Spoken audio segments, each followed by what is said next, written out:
I don't know if I was born with this or if this was something that I received as a result of an accident, because I was in a car accident. This one hangs normally, the thumb is right into the thigh, but this one kind of does its own thing. Hi! I was sitting up there. Notice that, right? Well, as long as I can remember, it's been this way. And I look back in photos and I can see myself standing with my sisters. You know, we've got the cat and the carriage with the doll clothes on, right? We're standing there. And Shelly's standing there and she's got her hands all nicely, you know, and I'm like,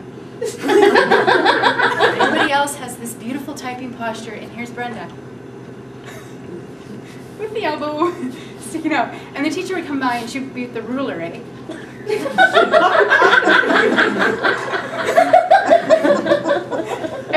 It was incredible, and she's like, "Okay, Brenda, you gotta get your elbows in. Come on, elbows in." So I'm like, "Okay, if I can just figure out how to do this, that'll be hard."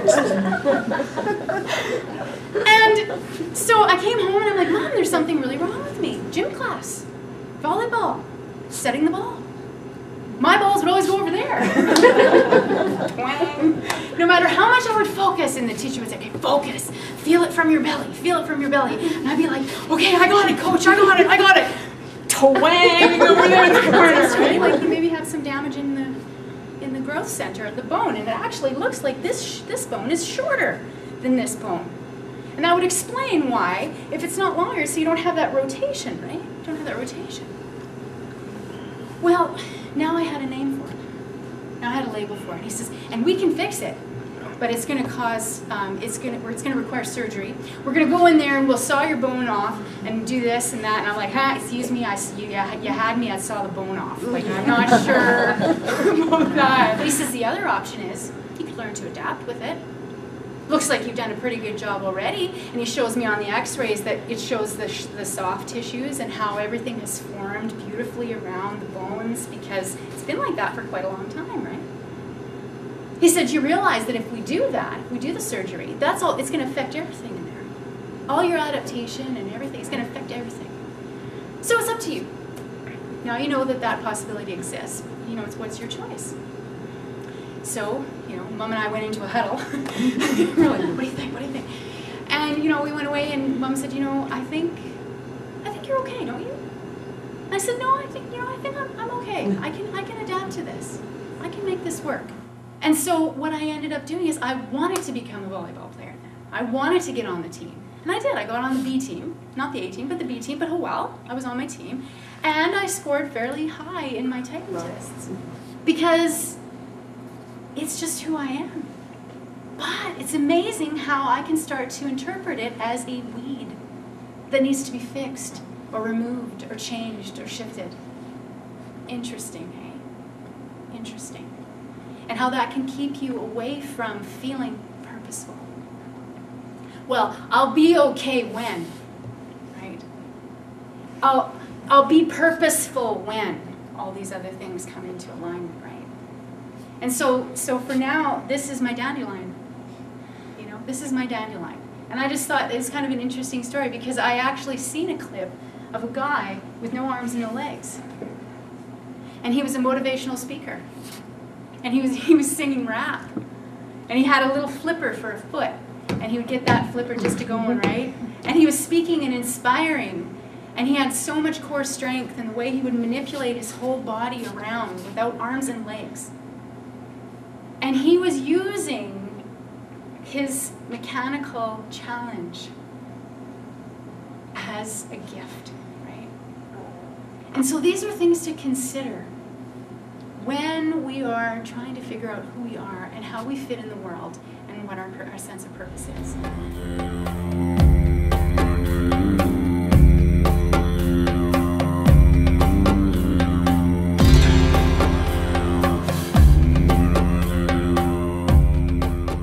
Take on it. I believe that there's two parts to purpose. I believe there's two parts. One part is there's the inner purpose. And this is something that is the same for everyone.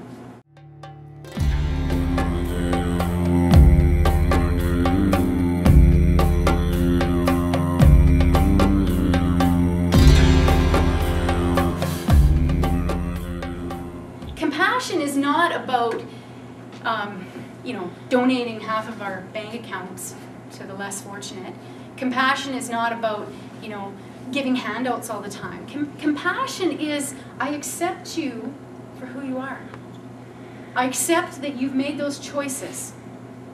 Maybe I'm not in agreement to your actions, but I accept that that's your path. You must go to a certain institution, or you must belong to a certain group of people in order to get that spiritual connection, when really all it takes is one conscious breath, right?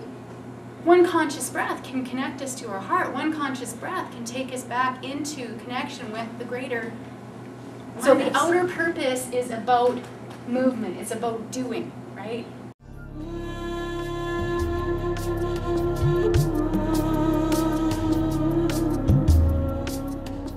A good question to ask when you're figuring out which direction to move in is, what does life want from me? And then you look at your virtues, just like the dandelion, and you say, what can I offer? No wonder we get so caught up in, am I doing what I'm supposed to be doing? Isn't that interesting? Because that's what we've grown up with, those definitions about what purpose actually is. It's all about the doing. And so really, it's kind of a new idea to think about our purpose, our inner purpose, as being the most important thing, which determines our outer purpose. And that a connection to that beingness, that sense of calm, that inner, listening to your inner dialogue, being alone, for example, being okay with that. There was a long time before I felt good about that. I remember when I moved out of home and moved to university, weekends or nights off, if the roommates weren't around, I was on the phone. Just that feeling of needing to connect, like I needed a sounding board to know that I was, like, to hear my voice, a reason to hear my voice. That we get caught up in those functions, and then it's like, I don't even know who I am anymore. And then it's like, I gotta go, on this big long journey to find myself. I know she's out there somewhere, right? We go looking for ourselves, right? And then the personality is quite impressed with struggle and sacrifice, and you hear that, a lot of award ceremonies. He gave up a lot to win this award, lost his family, his house, and whatever. Not really, but do you know what I mean? Like, it's like, what was sacrificed, and there's a concept of that is very noteworthy, that's very noble, and that's valued. So it's okay to let things go. It's okay to let the roles change. It's okay to shift the business card and put a new title on it. It's okay to move from this house or from this town, or when you know that one thing is ending, when you know that something is coming to a close, when you know that chapter is finishing, to want to know what's next is human, right? It's human. And to also go into suffering and feeling bad about it if it's not clear and not defined. And there's a sense of safety that goes along with that. That's absolutely normal. And so living on purpose means acknowledging the knowing. And I think we can all relate to that on some level. On some level, in some instance in your life, you had an opportunity where you felt an intuition come in, or a sense, and you just said, I just sense that I need to do this, or I just sense that I need to say this, or I just sense that I need to make this choice. Living on purpose also means that we remember that we are not that, or that, or that we're not labeled, right?